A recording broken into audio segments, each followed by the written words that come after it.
let's talk about Scott Bessent before the Senate, Kim. You know, you actually used to work at Treasury, Kim, so interesting to get your line of sight here. Start big picture, Kim. You were listening. How did you think he did? Oh, he did very well. I don't think there's much doubt that Scott Bessent will be the next Treasury Secretary, and my guess is that, pardon me, it'll happen either the first week of February or the week before.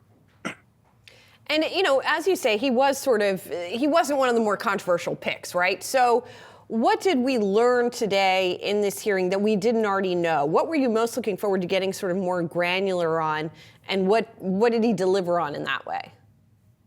Oh, exactly what you all have been talking about. There's been a great deal of uncertainty around tariffs policy and what the proposals might be. We still don't have hard proposals, but it's very difficult to step back, listen to Bessent go through the three criteria of why you would use tariffs in policy and conclude that they're not going to use tariffs as policy.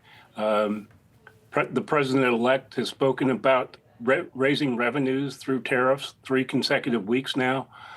Speaker Johnson has a budget draft that includes 10 years, nearly $3 trillion of revenue from tariffs. You ignore the assumption around the revenue, but the point that it's in a draft to raise revenue tells you that very likely to remedy unfair trade practices, to raise revenue, and to help negotiate, maybe without having to use sanctions, we should expect tariffs from the incoming administration. And as you look ahead, you know, Kim, do you see those tariffs being as broad, expansive, universal as Trump has sometimes suggested when he was on the campaign trail, or no? Ultimately, do you think they're going to actually be more targeted, more specific? You know, Josh, I would not get out over my skis or even my rollerblades on guessing what that policy is going to be. There have been a lot of proposals. Stephen Mirren and Scott Bessent have written on their preferences around tariff policies. There is a school of scholarship that believes targeted temporary tariffs may come, something Senator Warner alluded to, that could be put in place and might not have much macroeconomic feedback. Across the board, 10, 20% tariffs. It's very difficult to find many people who believe that that won't have some adverse macroeconomic impact. It depends on what they propose. My guess is we'll hear a little bit about it in the inaugural speech and probably week one of President Trump's second term. And when it comes to Scott Bessent's responsibilities, what do you think is going to be the biggest priority and challenge, perhaps, presuming he does get confirmed?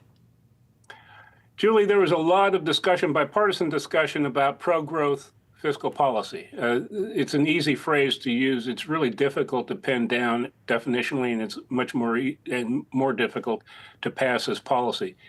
My sense is that Scott Bessent's going to spend a lot of time managing fiscal policy and the communication of motivations and hoped-for outcomes.